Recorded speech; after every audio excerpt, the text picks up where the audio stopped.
হ্যাঁ, hello. Hello, আমি বলছি তোমার দিদি আছে পাশে না? হ্যাঁ হ্যাঁ হ্যাঁ, হ্যাঁ আছে তো। নিশ্চয়ই তোমাকে পাহারা দিচ্ছে। একটা কাজ করতে হবে, তুমি তোমার দিদির এটিএম কার্ডটা নিয়ে আসবে। হ্যাঁ হ্যাঁ ওকে, তারপরে আমরা একটু ঘুরতে যাব, হ্যাঁ। আর আচ্ছা, একটা রেস্টুরেন্টে যাব, ওখানে একটু খাওয়া দাওয়া করব, ঠিক আছে। তারপরে একটা শপিং মলে যাব, কিছু কেনাকাটি হ্যাঁ করব। ওকে, হ্যাঁ হ্যাঁ, হয়ে যাবে। আর তোমার দিদি যাতে এইসব না জানতে পারে, আর আসার সময় অবশ্যই কিন্তু তোমার দিদির এটিএম কার্ডটা ওকে। নিয়ে এসো। ওকে, আচ্ছা আচ্ছা, টাটা, বাই। ঠিক আছে ঠিক আছে। কি রে, কোথায় যাচ্ছিস? আরে একটু স্যারের বাড়িতে যাচ্ছি। কি করতে?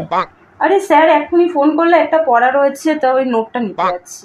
তুই যে বললি পড়া নেই। পড়া, হ্যাঁ ছিল না, দেখ না স্যার ফোন করলে আমাকে যেতেই হবে এক্ষুনি। স্যার না গেলে স্যার রাগ করবে। যাই, হ্যাঁ। এই দাঁড়া দাঁড়া, যাচ্ছিস যখন এটা নিয়ে যা। Oh no!